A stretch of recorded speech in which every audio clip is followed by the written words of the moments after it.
고린도전서 2장 2장 우리 1절부터 5절까지 큰 목소리로 합독합시다. 또박또박 1절부터 5절까지 합독합니다. 시작. 형제들아, 내가 너희에게 나아가 하나님의 증거를 전할 때에 말과 지혜의 아름다운 것으로 아니하였나니 내가 너희 중에서 예수 그리스도와 그가 십자가에 못 박히신 것 외에는 아무것도 알지 아니하기로 작정하였습니다. 내가 너희 가운데 거할 때에 약하고 두려워하고 심히 떨어노라. 내 말과 내 전도함이 설득력 있는 지혜의 말로 하지 아니하고 다만 성령의 나타나심과 능력으로 하여 너희 믿음이 사람의 지혜에 있지 아니하고 다만 하나님의 능력에 있게 하려 하였노라. 아멘. 말씀 그 2장 전체를 마치 등산하는 사람이 멀리서 산을 전체 한번 바라본 후에 등산로에 들어가는 그런 식으로 전체를 제가 다시 그림을 한번 잡아 드리기를 원합니다. 전체가 이제 16절로 되어 있는데 이 4절에 내 말과 내 전도함이 라고 되어 있죠. 내 말과 내 전도함이 여기 지금 사도 바울이 하는 말인데 내 말과 내 전도함이 나는 이렇게 전도하였다. 사도 바울의 전도 방법이라고도 할 수 있겠어요. 전도자요 설교자인 나는 이렇게 전도하고 설교했다는 말씀인데 이 내용을 좀 더 풀어서 길게 해주는 말씀이 6절부터 13절까지입니다.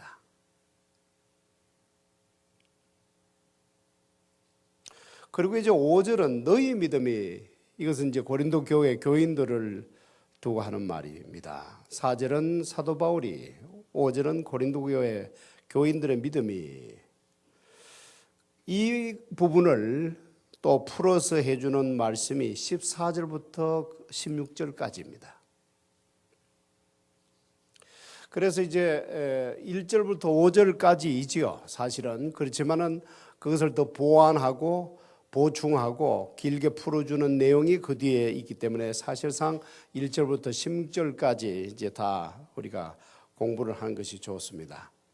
자, 이렇게 전체를 우리가 잡아본 후에 이제 다시 1절부터 좀 들어가 봅니다. 형제들아, 내가 너희에게 나아가 하나님의 증거를 전할 때에 말과 지혜의 아름다운 것으로 아니하였나니 내가 너희 중에서 예수 그리스도와 그가 십자가에 못 박히신 것 외에는 아무것도 알지 아니하기로 작정하였습니다. 내가 너희 가운데 거할 때에 약하고 두려워하고 심히 떨어노라. 이 고린도에 들어가기 전에 사도 바울은 아덴에 있었습니다. 아덴에서는 사도 바울이 주로 철학자들을 대상으로 복음을 전했습니다. 그때 한 설교가 대충 이런 식이었습니다. 이런 내용이었습니다. 먼저 우주와 그 가운데 있는 만물을 지으신 하나님, 창조주 하나님에 관해서 먼저 들려주었습니다. 그러고 난 후에 죽음에서 부활하신 주님을 선포해 주었는데, 그러자 이제 여기저기서 야유와 조롱의 말이 터져 나오는 바람에 설교를 사실상 제대로 깔끔하게 끝내지를 못한 상태가 되었습니다. 결과적으로 이 아덴에서는 이 설교가 많은 결실을 얻지를 못했습니다. 겨우 몇 사람 정도만 얻었을 뿐입니다. 이런 일이 있은 후에 그 다음 들어간 곳이 고린도입니다. 고린도에서는 사도 바울이 십자가에 못 박히신 그리스도만 전하기로 작심을 했습니다. 그리스도는 그리스 말이고 유대인들로서는 메시아라고 합니다. 메시아라는 주제로 지금도 수많은 유대인 랍비들이 사람들 모아놓고 가르치기도 하고 설교도 합니다. 사도 바울도 메시아를 설교했습니다. 그러나 그냥 메시아가 아니고 십자가에 못 박히신 메시아, 였습니다. 이것만 전하기로 작심을 했습니다. 왜 사도 바울은 고린도에서 십자가에 못 박히신 그리스도만을 전하였을까를 우리가 생각을 해보면 인간의 내면 깊은 곳에 있는 가장 근본적인 문제, 그것은 역시 죄 문제인데, 이 죄 문제는 철학이나 예술로는 해결받을 수가 없습니다. 철학과 예술이라고 하는 것은 모두가 인간으로부터 나온 것들인데, 인간의 영혼은 인간으로부터 나온 것으로는 구원받을 수가 없습니다.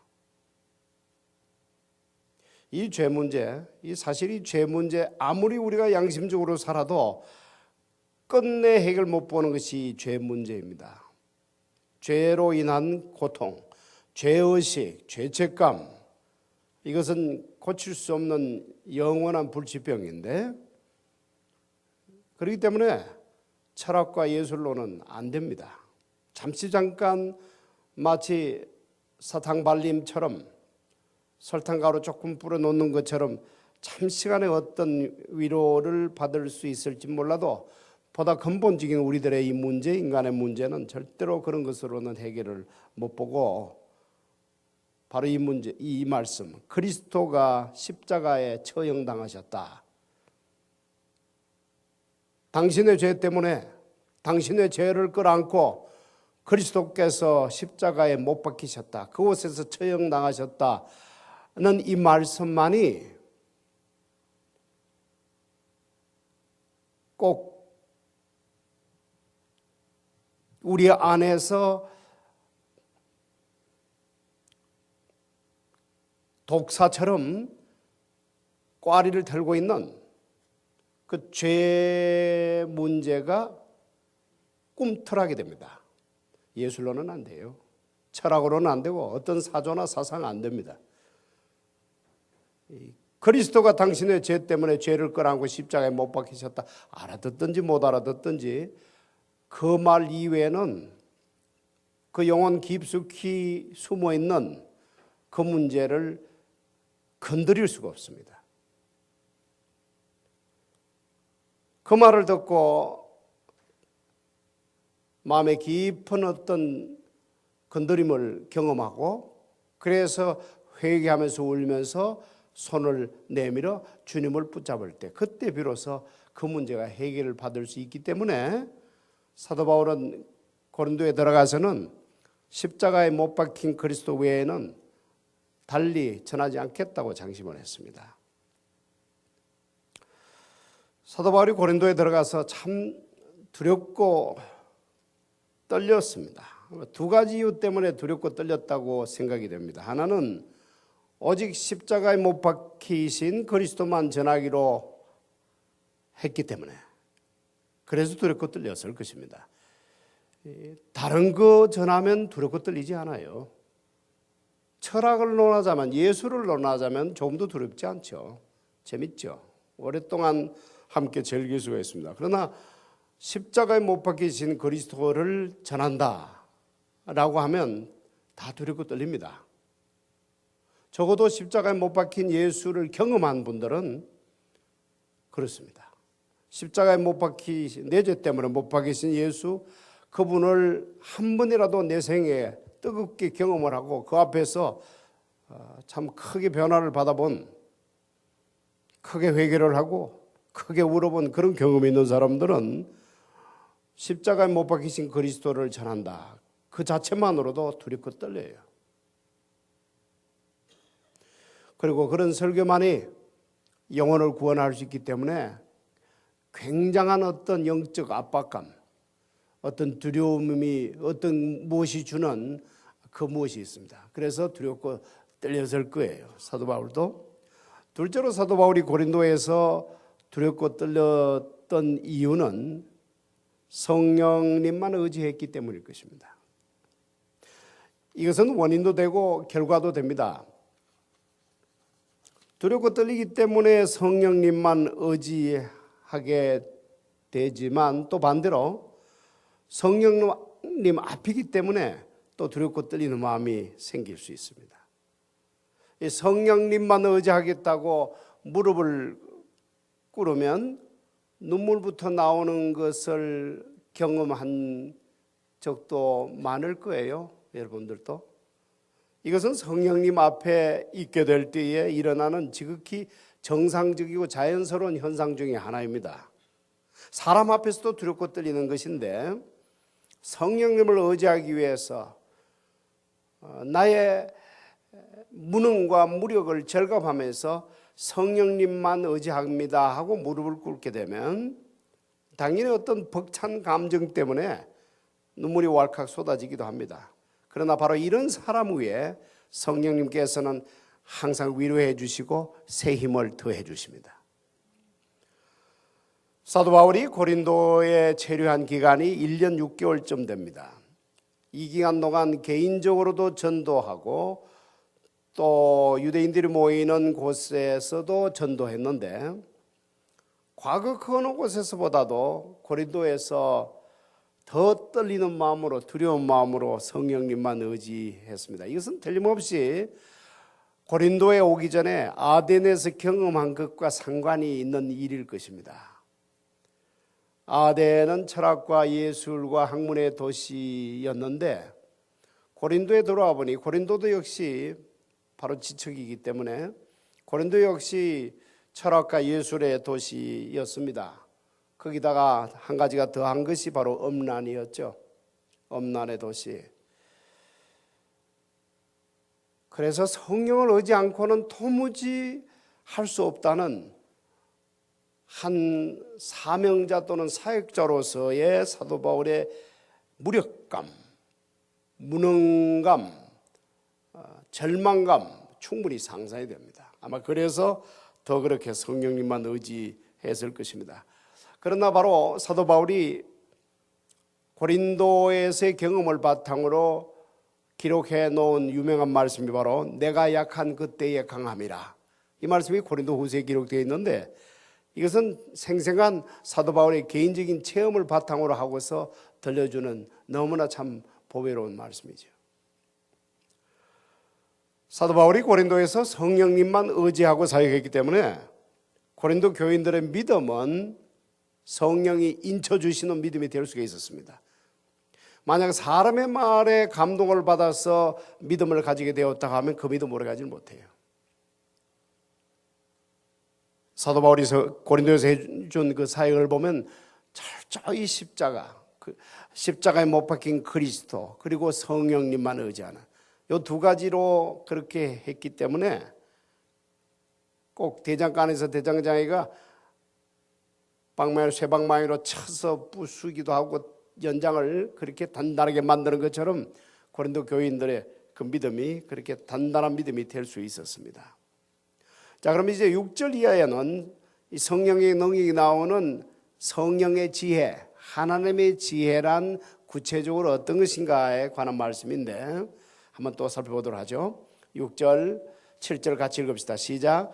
그러나 우리가 온전하던 자들 중에서는 지혜를 말하노니 이는 이 세상의 지혜가 아니요 또 이 세상에서 없어질 통치자들의 지혜도 아니요 오직 엄밀한 가운데 있는 하나님의 지혜를 말하는 것으로서 곧 감추어졌던 것인데 하나님이 우리의 영광을 위하여 만세전에 미리 정하신 것이라. 이 온전한 자들이라는 말씀은 예수 믿고 어려워지게 된 자들이라는 뜻입니다. 완전한 자들이라는 뜻은 아니에요. 바로 우리들을 두고 하시는 말씀이에요.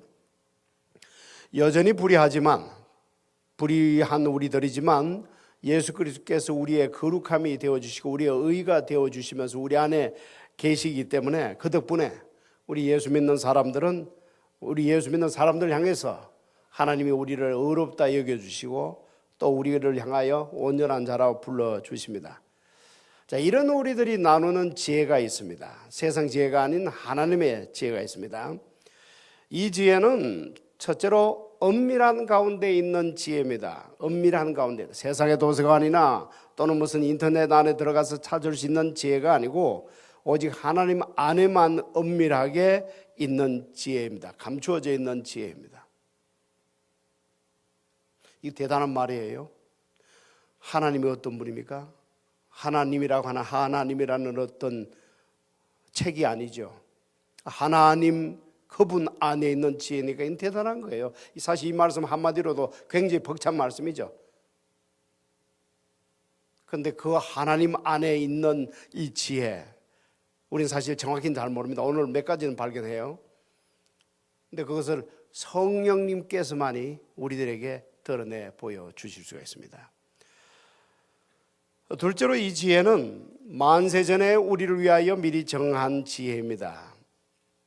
이 지혜는 그리스도, 십자가에 못 박힌 그리스도를 통하여 인류를 구원하시고자 하는 하나님의 구원 방법을 두고 하는 말씀인데, 이 계획을 하나님께서는 만세전에 정하셨습니다.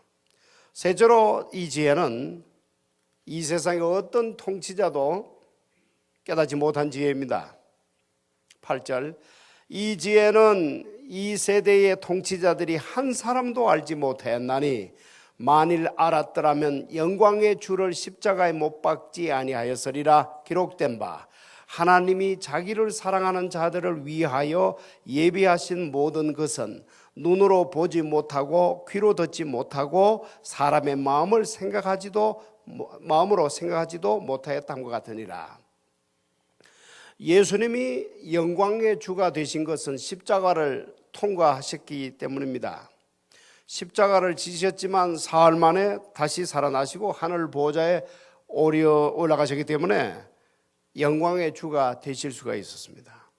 그러나 이 세대의 통치자들은 이 숨은 지혜를 알지를 못했습니다. 몰랐기 때문에 그리스도를 십자가에 못 박았는데, 하나님은 그들의 그 악한 지혜를 오히려 이용하셔서 우리 주님을 영광의 주로 만들어 버리셨습니다.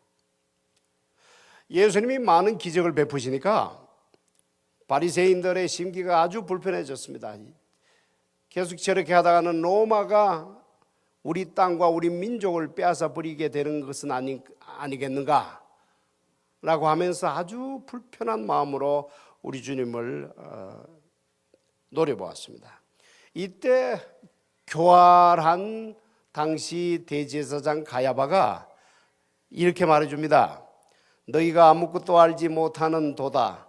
한 사람이 백성을 위하여 죽어서 온 민족이 망하지 않게 되는 것이 너희에게 유익한 줄을 생각하지 아니하는도다. 요한복음 11장에 있는 말씀입니다. 한 사람만 희생시키면 우리 이스라엘은 안전하게 로마로부터 우리 안전할 수가 있다, 이 말이거든요. 그러니까 빨리 잡으라는 얘기예요. 그래서 보면 그 말씀 이후부터 바리새인들이 예수님을 잡기 위해서 혈안이 되는 모습을 보여줍니다. 이런 것들이 바로 인간의 지혜요 세상의 지혜입니다. 그러나 이 악한 세상 지혜, 인간 지혜를 하나님은 거꾸로 이용해 버리셨죠. 그들의 악한 지혜대로 하나님께서는 예수님을 십자가에 달리시도록 허용은 하셨습니다. 섭리적 허용이라고 하죠. 그러나 하나님은 죽은 자 가운데서 예수님을 살려내셨습니다. 이렇게 해서 하나님은 예수님이 영광의 주가 되시도록 하시고 이것을 믿는 자들 모두를 구원하시는 일까지 하셨습니다. 여러분, 이것이 바로 하나님의 지혜입니다.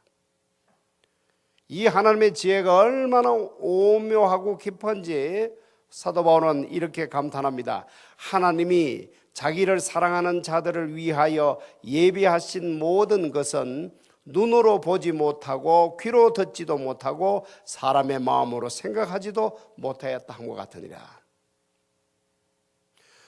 여러분, 저나 여러분이나 지금 우리들이 깨닫고 있는 바가 지극히 제한적이고 적습니다. 아마 우리들이 지금 현재 깨닫는 것의 한 1000배, 10,000배는 우리가 깨달아야 정말 하나님의 자식들로 감격하며 살 수가 있을 거예요. 하나님께서 만세 전에 이 계획을 미리 정하셨다고 하지 않습니까? 그렇지만 우리가 이런 말을 들어서 감격하지 않습니다. 그저 덤덤하게 들어요. 우리가 깨달아야 할 만큼 깨달아지지가 않는 거예요.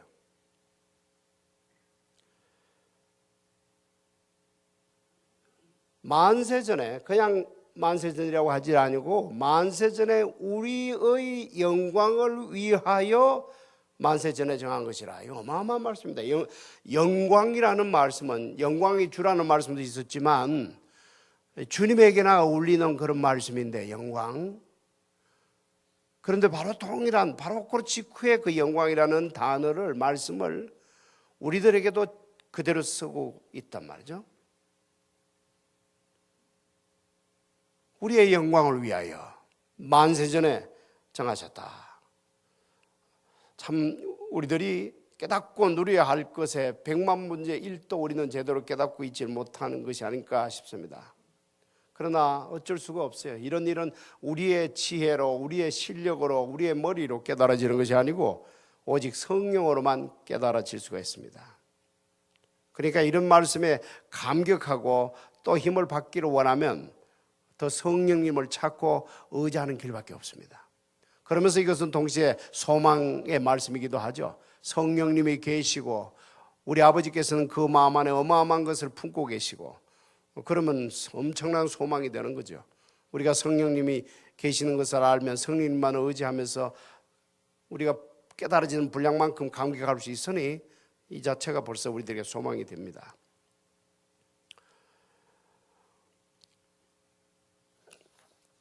만세전에 우리를 위하여 우리의 영광을 위하여 하나님이 정하신 것은 눈으로 보지 못하고 귀로 듣지 못하고 사람의 마음으로 생각하지도 못했다. 만세전에 하나님께서 우리를 향하여 우리 한 사람 한 사람을 향하여 위하여 품으시게 된 뜻하시게 된 그 계획 또는 생각이 벌써 그때 다 정해졌다는 참 굉장히 어려운 말씀 같기도 한데 근데 그 중에 하나는 지금 이제 드디어 드러난 거예요. 십자가를 통하여 십자가에 못 박힌 그리스도를 통하여 구원하시고자 하는 하나님의 구원 계획. 이건 이제 드디어 드러난 겁니다. 물론 이거 드러나지 않는 사람들이 너무나 많습니다. 도무지 드러나지 않아서 깨닫지 못한 사람이 아직도 많죠. 그러나 오늘 우리들에게는 이 비밀만 이제 드러났습니다. 그런데 그것만이 아닐 것 같아요.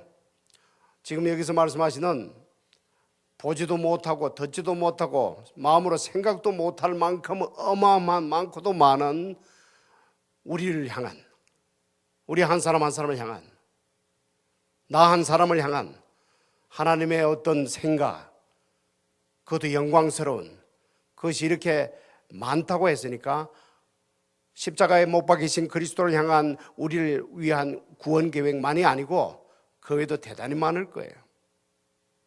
그런데 이것은 성령 10절 오직 하나님이 성령으로 이것을 우리에게 보이셨으니 성령은 모든 것 곧 하나님의 깊은 것까지도 통달하시느니라. 사람의 일을 사람의 속에 있는 영 외에 누가 알리요 이와 같이 하나님의 일도 하나님의 영 외에는 아무도 알지 못하느니라. 다시 한번 하나님의 깊은 것 이런 말씀이 참 설레게 하는 말씀이죠. 하나님 마음 안에 있는 나를 향한 하나님의 생각, 하나님의 뜻, 하나님의 계획, 하나님 안에만 있는 것인데 이것을 우리 눈으로 보지 못하고 귀로 듣지 못하고 마음으로 감히 생각도 못할 만큼 너무나 많고 놀라운 영광스러운 하나님의 뜻인데 아마 그래서 다윗이 이렇게 고백하지 않았을까 싶어요. 시편 139편 7절에 17절에서 하나님이여 나를 향한 주의 생각이 내게 어찌 그리 보배로우신지요 그 수가 어찌 그리 많은지요. 하나님께서 다윗을 향한 생각이 너무나 보배롭다는 거예요. 그리고 생각이 한둘이 아니고 그 수를 헤아릴 수 없을 정도로 많다고 다윗은 노래했어요.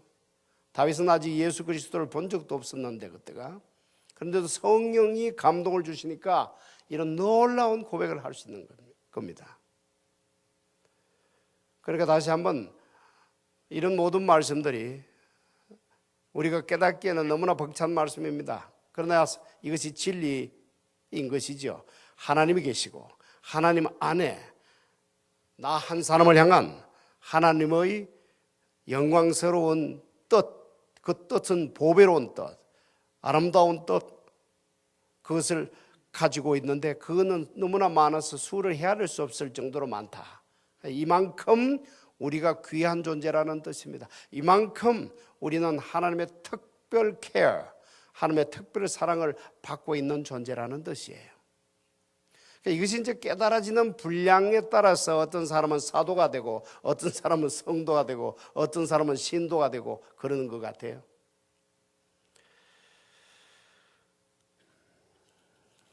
12절, 우리가 세상의 영을 받지 아니하고 오직 하나님으로부터 온 영을 받았으니 이는 우리로 하여금 하나님께서 우리에게 은혜로 주신 것들을 알게 하려 하심이라. 우리가 이것을 말하거니와 사람의 지혜가 가르친 말로 아니하고 오직 성령께서 가르치신 것으로 하니 영적인 일은 영적인 것으로 분별하느니라. 세상의 영이 있다고 말씀하시죠. 그러면서 동시에 하나님으로부터 온 영이 또 있습니다. 세상이 가르쳐주는 거의 모든 것들은 땅에 속한 것이고 그렇기 때문에 배우면 배울수록 땅의 것을 더 찾게 합니다. 그러나 하나님으로부터 온 영, 성령께서는 하늘에 속한 것을 가르쳐 주시기 때문에 계속 위의 것을 더 찾게 해주십니다. 자, 여기까지가 6절부터 13절까지의 모든 말씀은 하나님의 지혜에 관한 말씀이었습니다. 이제 나머지 14절부터 16절까지는 영적인 사람과 육적인 사람을 대비해서 들려주는 말씀입니다. 이것은 5절을 더 풀어서 해주는 말씀이라고 아까 말씀드렸습니다. 5절을 다시 읽어드리면 너희 믿음이 사람의 지혜에 있지 아니하고 다만 하나님의 능력에 있게 하려 하였노라. 그리고는 14절부터 끝까지를 제가 또 읽어보면 육에 속한 사람은 하나님의 성령의 일들을 받지 아니하나니 그것들이 그에게는 어리석게 보이며 또 그는 그것들을 알 수도 없나니 그러한 일은 영적으로 분별되기 때문이라. 신령한 자는, 영에 속한 자는 모든 것을 판단하나 자기는 아무에게도 판단을 받지 아니하느니라. 육에 속한 사람과 영에 속한 사람, 이렇게 대비해서 말씀해 주고 있습니다. 여기서 지금 육에 속한 사람이라는 뜻은 육에 속한 사람이라는 뜻은 그냥 자연인인 정도로 이해를 하시면 좋겠습니다. 이 말씀 속에서는 이 육에 속한 자라는 말씀이 굉장히 다양하게 사용되고 있습니다. 성경에서는. 여기서 육에 속한 자는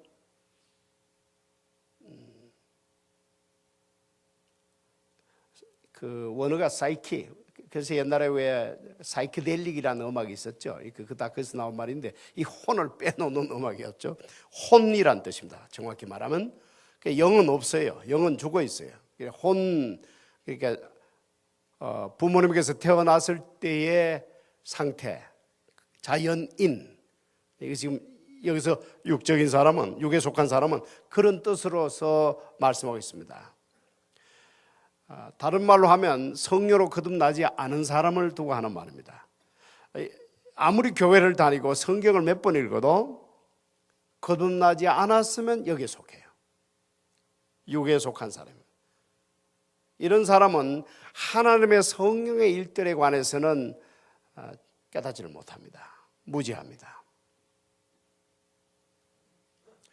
제가 주재원으로 근무했을 때 제 같이 근무하는 말하자면 제 부하 직원이라고 볼 수 있겠죠. 그런 여직원이 하나 있었는데 아주 독실한 크리스찬이었어요. 그때 저는 주님을 몰랐을 때인데, 그런데도 여러분 저는 그 여직원을 굉장히 칭찬해 주었답니다. 예수 믿는 거 그거 좋은 거야. 열심히 믿으라고. 그리고 성경도 열심히 읽고 그 책 거룩한 책이야. 그러면서 제가 굉장히 그 칭찬해 주셨어요. 근데 사람이라는 게 이상해요.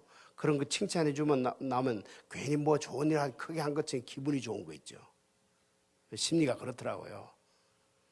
저는 예수의 예자도 몰랐는데 그때 꽤 많이 예수에 대하여 얘기했습니다. 그리고 그 여직원을 보고 많이 격려해 줬어요. 좋은 일 많이 했어요.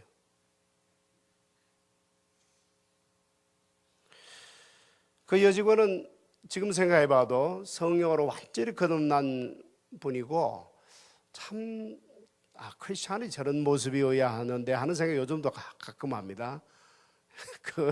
그 여직원의 눈에 제가 어떻게 비쳤을까. 성령으로 거듭난 사람은 나중에도 보면 다 판단하는 일에 대해 분별할 수 있는데 다 분별이 되었을 텐데 제가 바로 그런 자연인이었단 말이죠. 자연인이어도 얼마든지 예수에 대하여 논할 수가 있어요. 성경에 대하여 논할 수가 있고요. 그리고 신앙이란 무엇이며 그리고 종교생활은 이렇게 하는 것이다 뭐 이렇게 다 말할 수 있습니다. 그게 바로 여기서 말하는 육에 속한 사람. 육에 속한 사람. 이 사람과 반대되는 사람이 이제 신령한 자. 신령한 자란 말이 조금 그냥 요즘은 신령한 자라 하면 조금 이상하게 듣는 그런 경향이 있어서 조금 조심스러운데 그냥 영적인 사람이라고 그러시면 영적인 사람, 성령으로 거듭난 사람 이런 뜻입니다. 이런 사람은 모든 것을 판단하느니라 모든 것을 분별합니다. 이것도 참 중요한 말씀이죠. 자기 안에 모든 것을 통달하시는 성령님이 계시기 때문에 분별할 수가 있어요. 공부한 학교가 겨우 초등학교밖에 안 돼도 분별합니다. 비록 세상에 속한 것, 땅에 속한 것은 잘 분별하지 못할지 몰라요. 그렇지만 하늘에 속한 것, 위에 속한 것, 무엇이 가장 귀하고 가치 있는 삶인지 일인지 그거 다 분별합니다. 꼭 같습니다. 이 세상에서 어떤 학교를 나왔든지 어떤 지위를 가졌든지 어떤 경험을 했든지 관계없이 성령으로 거듭난 사람은 그런 학벌과 지위와 경험하고 관계없이 대화가 통해요. 대화가 통합니다. 놀라운 일입니다. 그것은 참 놀라운 일이에요. 선교지에 가서 말도 한마디 통하지 아니하고 배운 것도 다 틀리고 언어가 다 틀리고 문화도 다 틀리고 생활의 라이프 스타일 다 틀려도 적어도 어떤 부분, 영적인 부분에 있어서 함께 울고 함께 공유할 수 있다고 하는 건 놀라운 일입니다.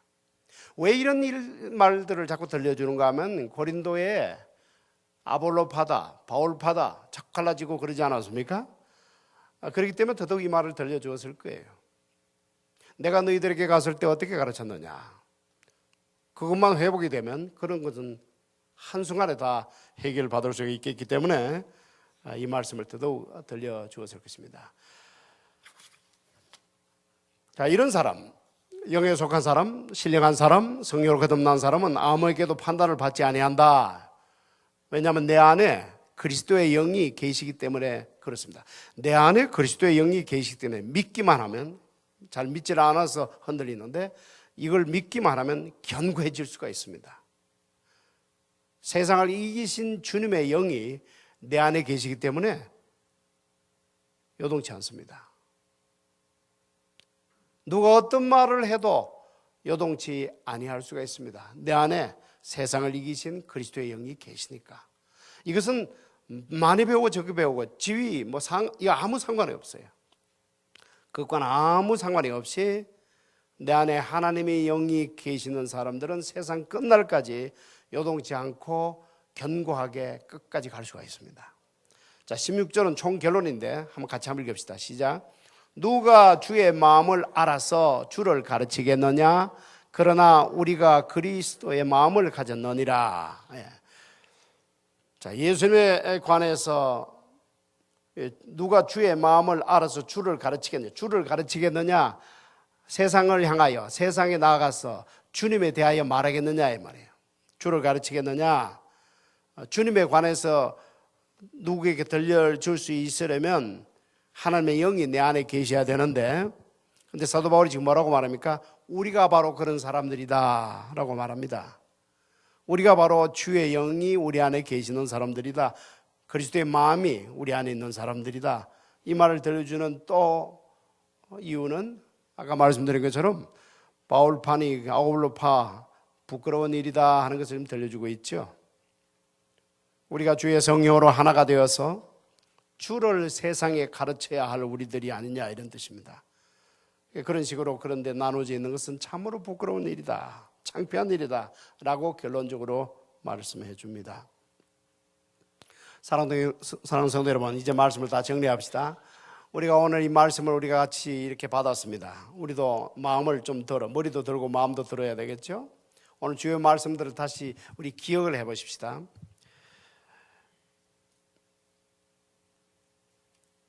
사도 바울이 고린도에 들어가서 두렵고 떨림으로 십자가에 못 박히신 그리스도만을 전하기로 작심을 했습니다. 그것만이 세상에 찌들어져 있는 그 더러운 냄새나는 고린도 영혼들을 살릴 수 있는, 고린도 안에도 철학을 좋아하는 사람, 예수를 사랑하는 사람, 나름대로 종교심이 있었던 사람들, 다양한 사람들이 다 몰려 살았는데 그 모든 것들을 통틀어서 하나같이 그 영혼을 구원해 줄 수 있고 위를 향하여 찾을 수 있게 만드실 수 있는 분은 그냥 그리스도가 아니고 십자가에 못 박힌 그리스도. 이것만이 유일한 길이라는 것을 들려주고 있죠. 오늘 우리도 이것이 나의 진실된 고백이라고 한다면은 나를 향하여서 그리고 남들을 향하여 분명하게 우리 고백할 수 있어야 됩니다. 그리스도께서 나 누구를 위하여 십자가에 죽어주셨다, 이거 분명하게 고백할 수 있어야 되고요. 그랬을 때 내 자존감이 높아집니다. 아니, 하나님의 아들이 죽으실 만큼 나를 귀히 보셨단 말인가 라는 뜻이거든요. 그리스도께서 나를 위하여 십자가에 죽으셨다, 이 고백을 하는 분량만큼 나의 자존감이 높아집니다. 내가 높아진단 말이죠. 그래서 나를 향하여서도 그건 분명하게 고백할 수 있어야 되고, 그리고 세상을 향하여서도 분명하게 고백해야 됩니다. 그리스도께서 당신을 위하여 십자가 지시고 죽어주셨다. 많은 말을 우리가 못해도 적어도 이 한 가지만은 분명하게 들려줄 수 있어야 합니다. 그렇게 했을 때 하나님의 성령이 감동을 주셔서 때가 이르러 그도 구원을 받을 수 있는 것이 되겠고, 바로 주를 가르치기 위하여 우리 마음속에 그리스도의 마음을 주신 것을 생각할 때 그것은 우리들이 해야 할 최소한의 도리가 됩니다. 여기에 한 가지를 더 더한다면, 하나님께서 우리를 위하여 예배하신 모든 것들은 눈으로 보지도 못하고 귀로 듣지도 못하고 마음으로 생각지도 못할 만큼 너무나 영광스러운 많은 것들이고 보배로운 것들이라는 말씀을 우리가 마지막으로 한 번 더 생각을 해보도록 하십시다. 우리는 참 모릅니다. 나 한 사람을 위하여 그렇게 많은 수의 보배로운 생각을 하신다는 그 말씀, 우리는 사실 잘 몰라요. 만약에 이것이 정말 깨달아진다면, 하다못해 10가지만으로 깨달아진다면, 조금이라도 지금보다 더 깨달아진다면 우리 아마 굉장히 담대하고 밝게 살아갈 수가 있을 거예요. 그런데 이것을 깨달게 해줄 수 있는 분은 성령님이란 말이죠. 여기에 소망이 있는 것입니다. 하나님의 깊은 것을 다 통달하시는 성령님이 내 몸을 전으로 삼으시고 성전으로 삼으시고 계신다고 하니 여기에 소망이 있는 것이죠. 아무리 어제까지 아무것도 모르고 도무지 깨닫지를 못해서 세상적인 것 또는 인간적인 것들 때문에 우리가 그렇게 나락으로 떨어졌다 할지라도 내 몸을 그분의 성전으로 삼으시고 내 안에 그리스도의 영이 와 계신다는 것을 또 믿게 되면, 그리고 그분만이 하나님의 깊은 것을 통달하시는 분이니까 우리가 이것을 믿음으로 받아들이고 무릎을 꿇고 성령님을 의지하고 찾으면 또 우리가 필요한 만큼 깨닫게 해주시고 우리로 하여금 누리게 해주실 줄로 믿습니다.